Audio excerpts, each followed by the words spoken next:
Hello, everyone. It is Samantha Jane Love here, and we are here live on Love Talk, the place where we get to delve in deeper, find out what people love. I'm Samantha Jane, as I said, and I am your love expert. I love to teach people how to love themselves more and how to just go about your passions throughout the day so that you can raise your vibration. And that's my true passion, raising the vibration of love throughout the world. And today, my beautiful, very happy, choose happiness guest is the lovely Hayley Beth. Hey, Hayley. Hello, my darling. It's so good to be here. Thank you for having me. Oh, thank you, my darling. Yeah, so I was saying I did a little live earlier and said that you were even more bubbly than what I was. So I think you might be. Good vibes only here. Yeah. So we'll delve a little bit deeper into Hayley and why Hayley's on this journey that she's on. But and we're going to talk about how going through the darkness and coming through on the other side. So Hayley's had a journey, and she can go best into her journey of eating disorders, and we're going to talk about how that has impacted her life, changed her life, and just how it impacts people here in Australia. So I have done a little bit of research because that's the way that we roll here on Love Talk. And here in Australia, we have the Butterfly Foundation, and they are a beautiful foundation that help many, many people that are suffering eating disorders here in Australia. And it's saying here that there is about 4% of the Australian population. That's approximately 1 million people in any one year that have one form of eating disorders. They do say that there is generally more women than men, or women or girls, that fit within that 4%. Which is a huge amount, considering that, we're sitting at, 25 million roughly, I think, Australians, and 1 million of them in any one year are touched by some form of eating disorders. And under that banner, I did not understand that there was this many different things. So there is anorexia nervosa, bulimia nervosa, eating binge disorder, other specified feeding and eating disorders. My eyes are not. Avoidant restrictive food intake disorders, unspecified feeding or eating disorders, and remuneration disorder, and a picker. We can I'll put this PDF in there so people can understand the depths of it. But let's just go to Hayley for a second. Hayley, explain to us where you were at and what disorder you had and that you came through the other side of. Thank you, my darling. So with me, I struggled mainly with bulimia, the binge eating, and having to just get whatever I'd eaten out of me. And at the time I was going through it, I really didn't understand why I had this need to do this thing that I was doing. Every time I ate, I had to get it out of me. And when I went back to just black and white, plain and simple, bringing in that awareness to how can I take back my power from here? Why is it that I actually feel this way, that I'm having to do this to myself? And I'd realized that I just had absolutely no self-worth for myself. And I'm the biggest people pleaser you'll ever meet. I love to help and heal others, but this is why I've realized how much, if you don't take care of yourself, if you don't take care of number one first, you can't be there for anyone else. So when I started to heal and have a big, self-development journey of my own, and really just go inwards and focus my energy inwards rather than external all the time, that was when I really started to begin to heal, and the awareness started coming into why I was actually doing this to myself, the underneath unconscious level to it. Yeah. So how old were you when you were going through your struggle? I think I was about 17, 18 when I started looking towards purging after every meal. When I grew up, I saw everywhere billboards, magazines, that this was the way you were Yeah. supposed to look. Thin, pretty, skinny. And when I looked at myself in the mirror, it's just not what I saw. But these photos Yeah. are unrealistic, they're photoshopped, and that's what's plastered in our reality. So that was what Yeah. made me feel like I was alone and not good enough. Yes, Yeah. for about 8 years, I was all up, I was doing it. Wow, 8 years, my darling. 8 years of And my life. did who around you knew about your eating disorder? No one. I became a master manipulator of keeping this a massive secret. And as you can Yeah, imagine, what the burden of that in my own head, the shame, the guilt, totally. the judgment I felt. Yeah. My mum's very upset because I didn't open up with her, but I did open up about many other things. It was just this Yeah. one thing that I felt so ashamed and embarrassed about. I just felt weak if I was to even open up about it. But now the world we live in, this is a normal thing. We all struggle. You don't have to struggle in silence. There is always someone to speak up to, whether it's foundations, the Butterfly Foundation, whether it's your family members, whether it's friends, someone you trust. There is always someone to open up to and speak to about this, make it better. Yeah. And what was that moment for you? That one defining moment. And we were talking about the darkness. So what was that defining moment that got you to that light at the end of the tunnel?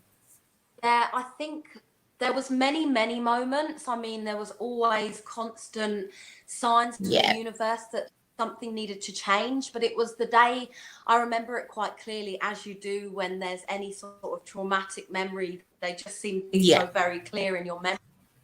I attempted to take my life, and that was probably when I thought, you know what, something needs to change. I need to do something now. I can't keep relying on something to come onto a plate in front of me or someone else to save me. I need to save myself, and I'm not helping myself all the time. I'm living in this victim mode, feeling sorry for myself, throwing myself a pity party. So it was, I Yeah. guess that was the moment when, and I realized, my family would have lost me, and my everything. They Yeah. are my leverage. I didn't want to change for me. We don't want to change for ourselves. Like, oh, we'll do that another day. But when it comes to our partners, relationships, family, and they need our help and they need our support, that's when I'm like, right, I need to do something now. Yeah. So that was your defining moment. And so now, are you happy to do things for yourself? Yes, I love being independent, and there are still times when I notice my awareness is I need that validation sometimes, but Yeah. that's once we're taking those little steps towards our goals, we're always going to be in our power, because even if our goal is up here, if we're just okay in that present moment, taking those little steps, taking pleasure in what's happening right here, right now, as if we chose it, that's all. I just feel so happy and content in that moment. And although sometimes I realize I do need that external help and validation, it's okay. Sometimes that's okay. Yeah, well, Just help. we're human, and I think we've forgotten Yeah. that part of connection.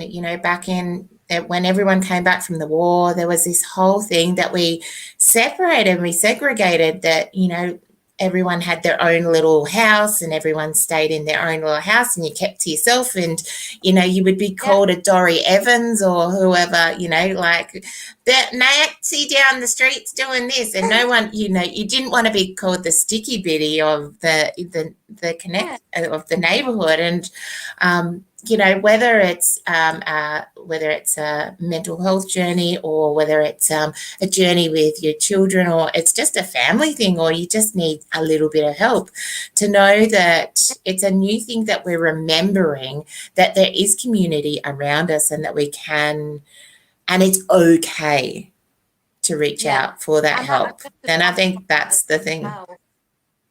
Yeah, just knowing that it's okay, it's actually normal. You know, so many of us, because we label it as wrong, as bad, we disassociate with it. We completely resist it. And you know what happens when we resist things? It persists. So when we allow in, yeah, that's it. When we allow it in, and when we realize that we're all one, I know how cliche that sounds, but everything is made up of energy, and we're all of Totally. the same thing. So there's room for us all to thrive, all to heal, all to grow. We're not in competition. We're here to be a community and grow together and help each other. Totally, totally. So if there's anyone that may be watching this, or they know someone that's maybe struggling with one of those different things, obviously we're going to, you know, put the PDF about the Butterfly Foundation. Not that we're associated, but we just want to be able to lift other people up. And if us talking about this has some sort of impact on somebody else, you know, that's us, you know, doing our part in lifting the world up. What would be your, say, top 4 things that you would say to anyone in your situation? So, number one, I would say be kind to yourself. Encourage yourself like your own best friend. I mean, we don't put up with, as Robin Williams said, we don't put up with assholes in our house. So why do we put up with them in our head?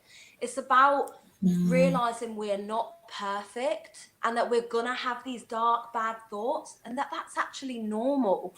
For me, the biggest issue came when I was resisting everything so much, and I label it as wrong. And the minute we label it, we just identify with it. So if we can just allow ourselves to feel our feelings, all of them, invite our shadow in, invite that shadow side in, shine a light on it, we're then able to actually heal our wounds, because we're shining that light on it. So it's just about being kind to ourselves, encouraging ourselves in that journey, even if we're going through a struggling time, because usually those challenging times, if you think of it like an arrow, you're pulling back the arrow and you're then propelling it forward. As you're pulling it back, here's the challenging time, here's the tough time. It gets really dark, it gets really lonely, it gets really low. And it can get really hard sometimes if you feel like you're just taking that all on. But yeah, just being kind. And you know me, I can talk for England, so I'll move on to number 2. And for all of England. I love it. Practicing gratitude as well has been, for me, something that's so simple yet so effective. Yeah. And a really even better top tip is, the minute you wake up, just count your blessings. Count what you are grateful for, because usually what we do when we wake up, the first 10 minutes are the most important 10 minutes of our day. Totally. And it's how our day is going to go. We're coming out of that theta stage, and theta energy is all about, you know, rewiring that mindset. So if we're waking up and we're thinking about what's happening in the future, we're checking our phones, we're filling ourselves up and all the new external information that's happened while we were sleeping, and then we see our days go to shit. Yes, I swear. And we wonder, don't why, we both? you know? Yeah. We wonder why, because we're already in that vibrational field. We're manifesting that back, you know? Totally. Yeah. I tend to do that myself. Like, you wake up and it's saying that little bit of, today is going to be the best day ever. I'm breathing. I'm alive. Thank you. Thank you. Thank you. Yeah. And some people don't like the word gratitude as well. Like, use the word that fits for you as well. So so be kind. Yeah, reframe it for yourself. Make it your own. So be kind to yourself. Showing gratitude, especially first thing in the morning. What's next? And what was I going to say? I was going to say say something. Oh, you said that triggered something in me. And I was like, I need to say this. It'll come back. If it's important, it will always come back if it's meant to be. Exactly. So number 3 is all about baby steps. So I touched on this a little bit earlier, how we've all got this goal. Whether that goal be, you know, progress in our career, get a new job, find a partner, get a relationship, stop addiction, move through an eating disorder, whatever your goal is up here, that's the goal. You don't need to completely think about the whole thing all at once. That can be overwhelming. Let's look at it like a staircase. You don't have to tackle that whole bloody staircase in one go. Let's take pleasure and in those baby steps. And when it starts to become I like to look at it like when I'm in the present moment, I'm starting to feel pressure or stress, I look to how can I move this into pleasure? Because the energy that we're putting into what we're doing is everything. If it's coming from a place of stress and pressure, it's never going to have a good result. You know, at the end of the day, if you go and clean your house, for example, and you're doing it, oh, I really fucking hate cleaning the house. It's so annoying. You've wasted 20 minutes of your life doing that when you could be like, I love living in a clean house. This is beautiful. Clean house, clean mind. Totally. You know, make it a fun experience. Same as sitting in traffic. We can sit there beeping our horn and being like, fuck's sake. What are we doing? We're just hurting ourselves. So just letting go of that resentment, taking that path of least resistance and just accepting the present moment as it is. Yes, and just having an open mind, being another tip as well, you know, an open mind to actually challenge our own beliefs. You know, our beliefs come from our parents and peers anyway, the people that have brought us up. So I love to actually look at my own beliefs as well and start to just think, okay, well, why do I feel this so deeply? Is there another way around this? You know, when we look at our own beliefs as this is all we believe, we just cut ourselves off from all those other people that have different beliefs, and that's what make us human, having different beliefs. Yeah, totally. It's like you know, the old your God's better than my God. That whole thing. And I know that they say don't talk about religion or politics on your show. I've got kids that can fly around, so whatever. But it's true. Like you just have to sit within yourself, and if you're happy within yourself, that's the best way of moving forward, because we can only, you know, everyone's going to come from their own perception about what is right and wrong. And they always say that when you're in an argument with somebody, you don't always have to be right. Yeah, and we take our peace away when we do have to be right. You know, who is that for? Why don't we just keep our peace? And that was what I was going to say. You reminded me of it again. God, you know, God, for me, I had, like you say about the word gratitude, certain words have certain vibrations to them, and the word God doesn't ever resonate with me. It never has done. And for me, you know, whatever you feel as God is everywhere. God is everything. You know, it's energy, source, divine. Whatever you feel for you that sits right with you is exactly right for you. It doesn't need to make sense to anyone else. As long as it makes sense to you and you feel happy, perfect. But yeah, I was all very resistant to God, of how I was taught about him. You know, this little man in the sky that's another human, like something separate to us. And when I, you know, had a bit of an awakening of consciousness and started to open my mind a bit more and let these things in, I'm the most spiritual person you'll meet now. I love crystals and energy work and things, but before, absolutely, I just completely couldn't deal with it. Yeah, funny that. Yeah, and that's it. So I think when we think of God or spirituality, we disassociate it from just being the energy that we are. You know, science has proven that, you know, we are energy. So if you want to go from a science point of view, the energy that we're feeling, the vibration that we are, that is, you know, that is what the beautifulness is. And when you said in your tips of feeling the pleasure, so that's a difficult thing for some people, especially when they're in that darkness. Another word of that I sort of associate with pleasure is joy. And that may be a little bit more palatable for some people. Yeah. Because, what would help you feel more contentment in your life? And yeah. anyone that's in those dark days, have you got a list to go to that brings you joy, brings you happiness? Okay, go and do it. If you're not doing it, you're choosing the situation you're in. Yeah, totally. And that could be something that any of the listeners at home can do a little bit of home joy for themselves. I don't like to give homework, a bit of home play or home joy, and find out what your pleasures are. What would be what makes you happy? And it is a choice. It is a choice of whether it's not to say that when a shitty situation happens, you can go through your emotions. It's about how long that you sit within them as well. Yeah. In the car with the traffic, of course, there's a life giving and life taking situation there. And, if you're going to fly the bird and go, you're an idiot, blah, blah, blah, the only person really getting upset is you, and you're going to stress on that. Or you can just go, that's interesting. I've got some more time to listen to my podcast or whatever you want to do. So, yeah. So for people that are a little bit stuck out there, a little bit stuck in the darkness, let's have a little brainstorm on some things that fill us with joy. Yeah.